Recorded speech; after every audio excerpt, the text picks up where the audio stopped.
বিধানচন্দ্র রায় ছিলেন এমনই এক অখণ্ড ব্যক্তিত্ব, যার একটি পরিচয় কখনো অন্যটিকে আড়াল করতে পারেনি।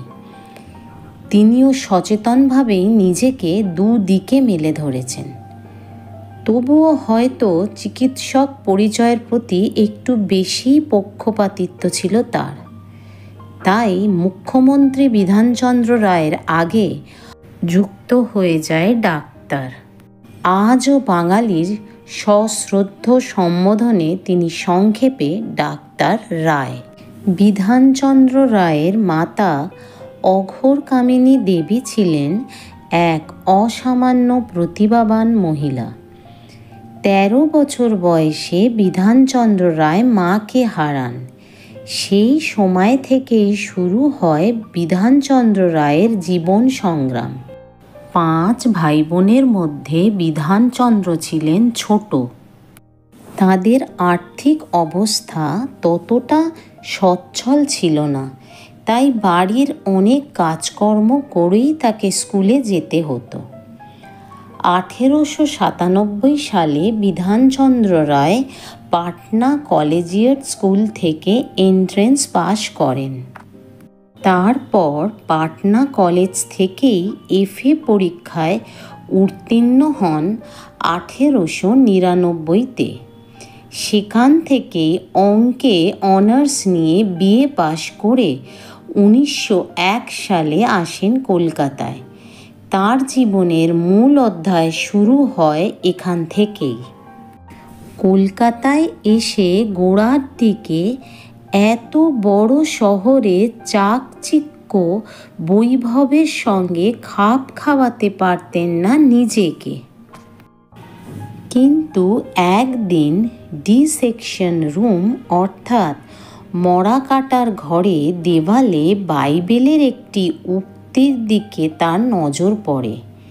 সেটি হল, "Whatsoever thy hand findeth to do, do it with thy might." মানে যে কাজই তোমার হাতে আসবে সেটাই সব শক্তি দিয়ে করো।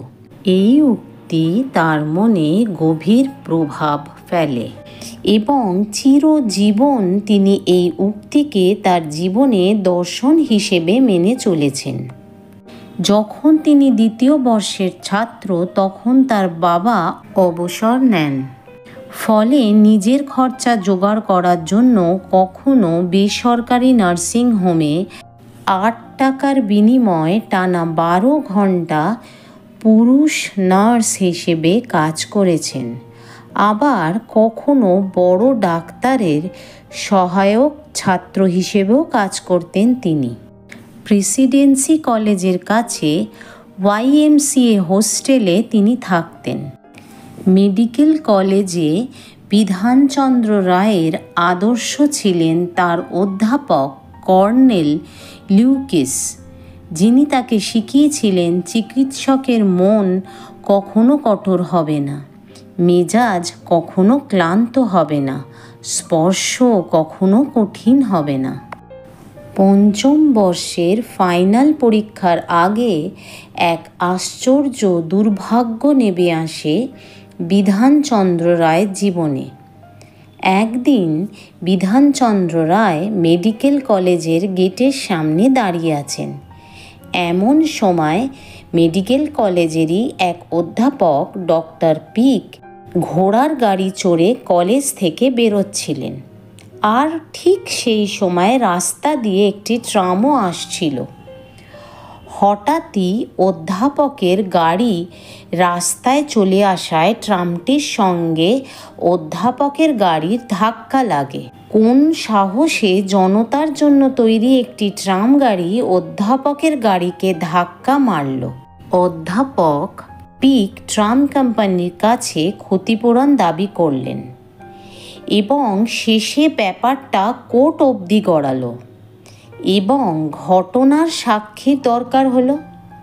একমাত্র বিধানচন্দ্র রায় ছিলেন পুরো ঘটনার প্রত্যক্ষদর্শী। অধ্যাপক পিক সাহেব বিধানচন্দ্র রায়কে বললেন যে তাকে সাক্ষী দিতে হবে এবং বলতে হবে যে ট্রামেরই দোষ। কিন্তু বিধানচন্দ্র রায় যা বললেন সেখান থেকেই আমরা বিধানচন্দ্র রায়ের চরিত্রের আসল দিকটির পরিচয় পাই। তিনি স্পষ্ট বললেন, প্রত্যক্ষদর্শী হিসেবে তিনি দেখেছেন দোষ ঘোড়ার গাড়িরই, তাই সাক্ষ্য দিতে হলে তিনি সেটাই বলবেন। তিনি আরও বললেন, এই ঘটনায় ট্রামের কোনো দোষ নেই। এটা শুনে রেগে মেগে প্রফেসর পিক তো তখন চলে গেলেন।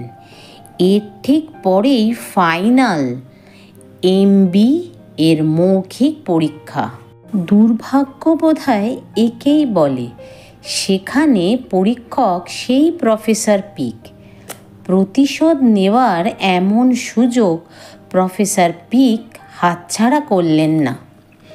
তিনি ডক্টর বিসি রায়কে পাস মার্কস দিলেন না।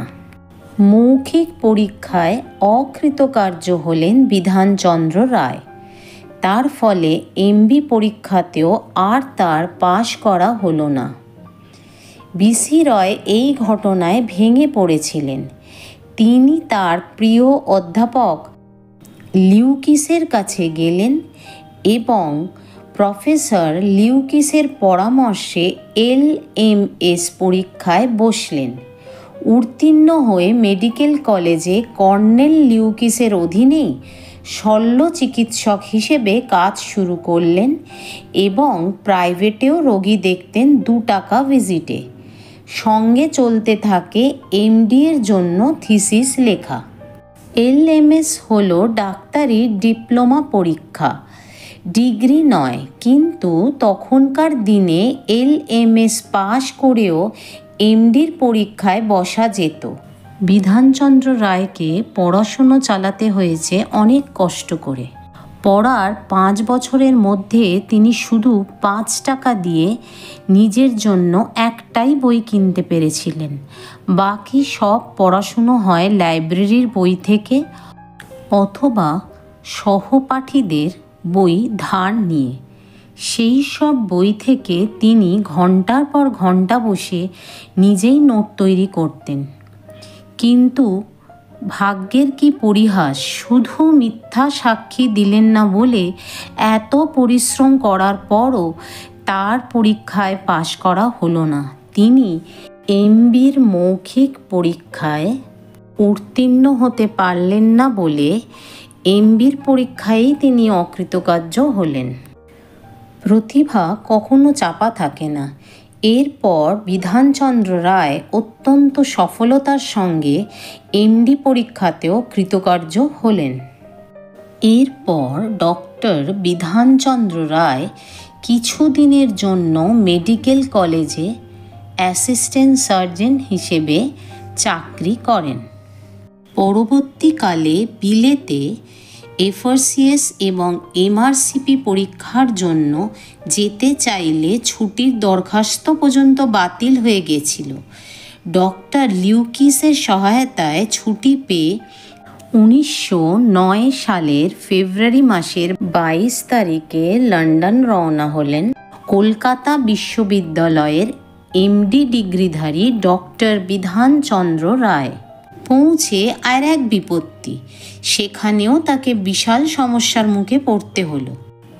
সেন্ট বার্থোলোমিউস হসপিটালে ব্যাপারে সেখানকার প্রাক্তনী এবং কলকাতা মেডিকেল কলেজের প্রফেসর কর্নেল লিউকিসি একটি সুপারিশপত্র লিখে দিয়েছিলেন বিধানচন্দ্র রায়কে। কিন্তু সেখানকার ডিন ডক্টর শোর পত্রপাঠ জানিয়ে দেন, এখানে হবে না। ডক্টর বিধানচন্দ্র নাছোড়বান্দা। তিনি জানেন একই সঙ্গে MRCP এবং FRCS করার এটাই সবচেয়ে ভালো প্রতিষ্ঠান। শেষ পর্যন্ত ডক্টর বিধানচন্দ্র চাপে কার্যত অতিষ্ঠ হয়ে তিনি কিছুদিন পর বিধানচন্দ্র রায়কে ভর্তি নিতে এক প্রকার বাধ্য হন। 1 মাসের মধ্যে 30 বার তিনি ডক্টর শোরের সঙ্গে দেখা করেছিলেন। মাত্র 2 বছরের মধ্যে 1911 মে মাসে ডক্টর বিধানচন্দ্র রায় একই সঙ্গে FRCS এবং MRCP হওয়ার সম্মান অর্জন করেছিলেন। সেই দিন ডক্টর শোর তাকে বলেছিলেন, এখন থেকে তোমার সুপারিশ নিয়ে যে পড়তে আসবে তার জন্য এই কলেজের দরজা খোলা থাকবে। সেখানে বহুদিন এই ব্যবস্থা চালু ছিল। 1911 জুলাইতে ডক্টর বিধানচন্দ্র রায় কলকাতায় ফিরে এখানকার মহাত্মা গান্ধী রোডে বাড়ি ভাড়া নেন। বিলেত ফেরত ডাক্তার হিসেবে কলকাতায় তার পসার জমে উঠল। অচিরেই তিনি হয়ে উঠলেন দেশের এক কিংবদন্তি ডাক্তার। আর প্রবাদ প্রতিম চিকিৎসা কাহিনীগুলো আজও মুখে মুখে ফেরে। লোকমুখে তিনি তখন ধন্বন্তরী। তাই ডক্টর বিধানচন্দ্র রায়ের VIP রোগীদের তালিকায় ছিলেন মহাত্মা গান্ধী, রাজেন্দ্র প্রসাদ, মতিলাল নেহেরু, রবীন্দ্রনাথ ঠাকুর, জওহরলাল নেহেরু, দেশবন্ধু চিত্তরঞ্জন দাস, বল্লভভাই প্যাটেল, মৌলানা আবুল কালাম আজাদ, জওহরলাল নেহেরু, তার কন্যা ইন্দিরা গান্ধী, আরও অনেকে। এমনকি তার গুণগ্রাহীদের মধ্যে ছিলেন মার্কিন প্রেসিডেন্ট জন F কেনেডি এবং ব্রিটেনের প্রাইম মিনিস্টার ক্লিমেন্ট এটলি। এই প্রবাদ প্রতিম মানুষটি এক অদম্য উৎসাহে মানুষের সেবায় নিজেকে নিঃস্বার্থভাবে উৎসর্গ করে গেছেন। সমাজের উন্নয়নের জন্য, দেশের সার্বিক উন্নয়নেও তার অনন্য সাধারণ অবদানকে স্বীকৃতি দিয়ে 1961 সালে ভারত সরকার তাকে ভারতরত্ন পুরস্কারে সম্মানিত করে। ডক্টর বিধানচন্দ্র রায় মুখ্যমন্ত্রী হয়েছিলেন স্বাধীনতার ঠিক 5 মাস পরে, 1948 সালের জানুয়ারি মাসে। তার মুখ্যমন্ত্রী থাকাকালীনই তিনি শেষ নিঃশ্বাস ত্যাগ করেন 1962 সালের 1 জুলাই, যা তার নিজের জন্মদিন। 14 বছর অবধি তিনি পশ্চিম বাংলার মুখ্যমন্ত্রী ছিলেন। মুখ্যমন্ত্রী হলেও তিনি কিন্তু বাড়িতে বিনা পয়সায় রোজ সকালে 7টায় নিয়ম করে রুগী দেখতেন এবং তার এই কাজে সাহায্য করার জন্য 2 জন ডাক্তারকে তিনি সম্পূর্ণ নিজের পয়সায় নিয়োগ করেন। সীমাহীন প্রতিভা, মানুষের জন্য অনন্ত ভালোবাসা, এক বিস্ময়কর পরিশ্রমের ক্ষমতা নিয়ে বিধানচন্দ্র রায় অজস্র অগণতি মানুষের ভালোবাসা অর্জন করেছিলেন। আমরা পশ্চিমবঙ্গ নামে যে রাজ্যটিতে আজ বসবাস করছি, সেই রাজ্যটির আধুনিকীকরণ শুরু হয় বিধানচন্দ্র রায়ের হাত ধরেই। দুর্গাপুর, আসানসোল শিল্পাঞ্চল তার হাত ধরেই তৈরি। বিধানচন্দ্র রায় ফারাক্কা ব্যারেজ তৈরি করতে সমর্থ হয়েছিলেন। তার আমলেই কলকাতার পর হলদিয়ায়ও এ রাজ্যের দ্বিতীয় নদীবন্দর গড়ে উঠেছিল। দুর্গাপুরের শিল্প কেন্দ্রগুলি শুধু নয়, দুর্গাপুর ঘিরে উপনগরী নির্মাণ এবং তার সম্প্রসারণ ডক্টর BC রয়ের অনন্য সাধারণ এক কৃতিত্ব। বলা বাহুল্য, দুর্গাপুর উপনগরীর মতো কল্যাণী শিল্পগুলিকে ঘিরে কল্যাণী উপনগরী, কলকাতার পাশে সল্টলেক উপনগরী, অশোকনগর, কল্যাণগড়, এই সমস্ত উপনগরীগুলি ডক্টর BC রয়ের অবদানে তৈরি হয়। বাংলার ইতিহাসের কঠিনতম সময় ডক্টর বিধানচন্দ্র রায় মুখ্যমন্ত্রীর দায়িত্ব গ্রহণ করে অমানসিক পরিশ্রমের বোঝা বহন করেছিলেন তা এক কথায় ছিল অকল্পনীয়।